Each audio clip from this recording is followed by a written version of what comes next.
na naman tayo. Magluluto tayo ng ginisang gulay, stir fry.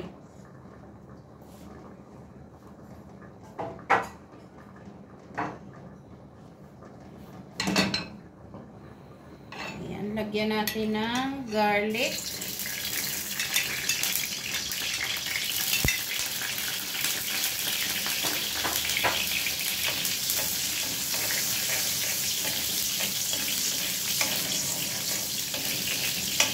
Kailangan mag-golden brown yung ating bawang, guys.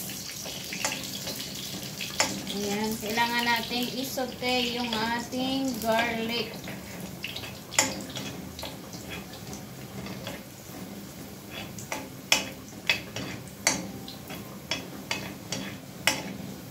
Ayan. Okay na siya.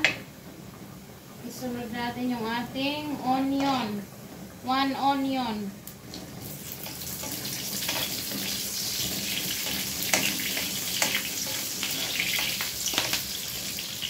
Malalaki lang siya, guys, para hindi siya lumambot masyado.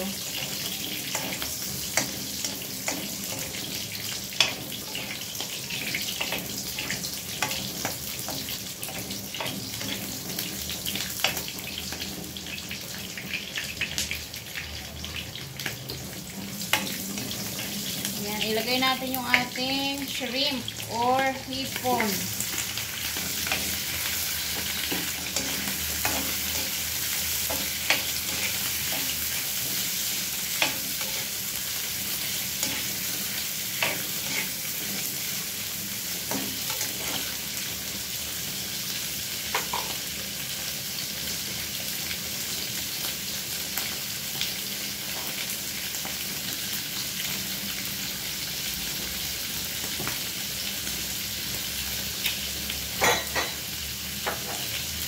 Maglagay tayo, guys, ng salt.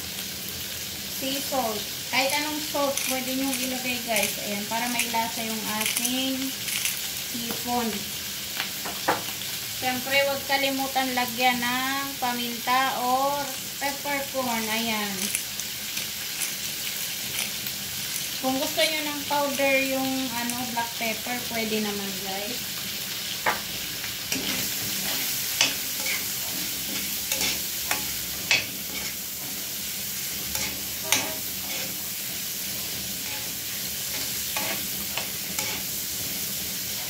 Kailangan lutuin muna natin yung hipon.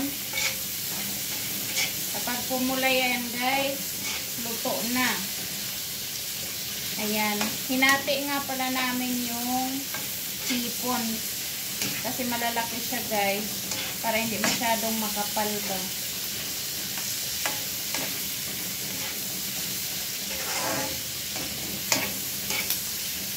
Ayan. Okay na yan. Ilagay natin yung ating baby corn. Baby corn or young corn.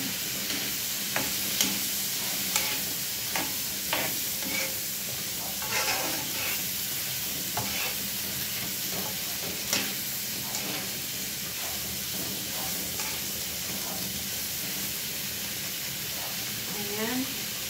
Siyempre ilagay natin yung ating carrots, guys. 5 piraso ito. Ayan, na-blanch na siya. I-blanch nyo na, guys, para mabilis lang pag niluto.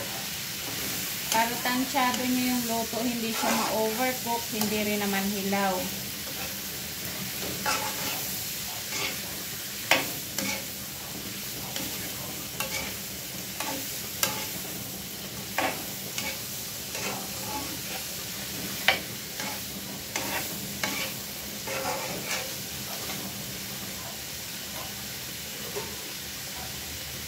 Ayan, lagyan natin ng asparagus. Na-blanch na rin yan, guys.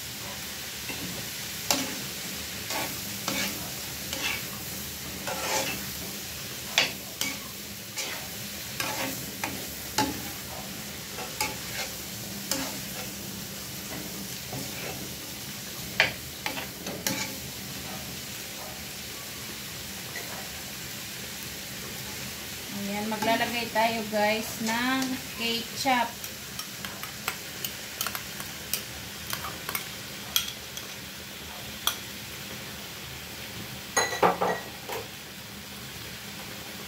Ang secret natin, maglalagay tayo ng 7-Up guys.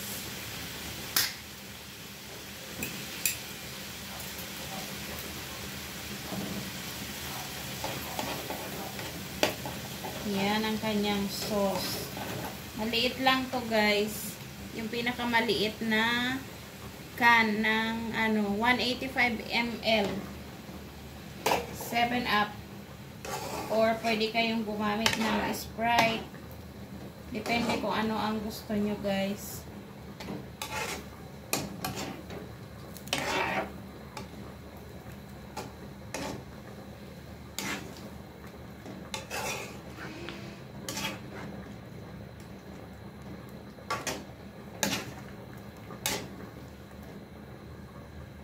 Para sumakto ang lasa, syempre maglalagay tayo ng fish sauce or patis.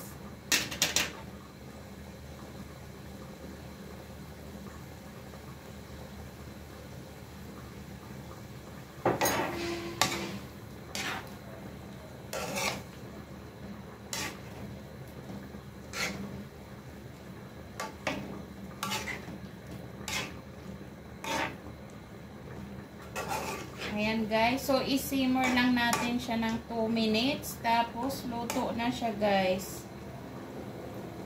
Ayan, ganyan lang kasimple kasi na-blanch na natin yung carrots at yung asparagus guys.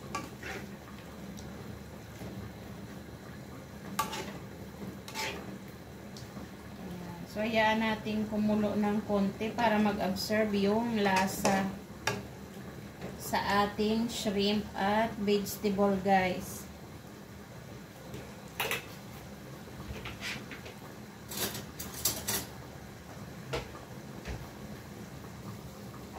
Ayan guys, magdadagdag tayo ng paminta kasi masarap kapag medyo lasa ang paminta guys.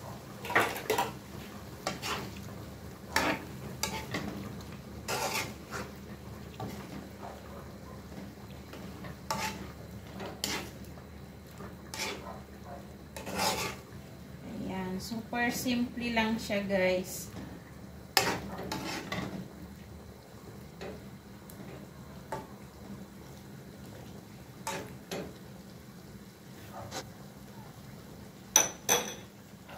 Ayan guys. Kapag nailuto na natin, syempre titikman muna natin yan kung tama ang alat. Ayan guys. So pwede namang magdagdag kapag medyo kulang sa inyong panlasa ang alat niya guys. So ayan, naglagay ako ng konting patis. Ayan, para tumama siya guys kasi medyo matabang. So dinagdagan ko siya ng konting patis para tamang-tama yung lasa, nag-aagaw yung konting tamis at konting alat. Ayan. So patis yan guys, yung nilagay ko na yan. Ayan, so luto na po yan. Pwede na nating ilipat ng lalagyan guys. Ayan, ang ating serving plate. So, i-ready na natin guys kasi kailangan natin siyang i-deliver sa mga bata. Ayan. So, siguradong magugustuhan nila yan guys. Dahil hindi po maanghang at kayang-kaya ng bata. Ayan, sana nag-enjoy kayo guys sa panunood. Ayan, paki-comment na lang kung nasaan kayong lugar guys habang pinapanood ang video na to. Ayan, sana nagustuhan nyo. At sana mag-subscribe kayo guys at paki-like ang aking video.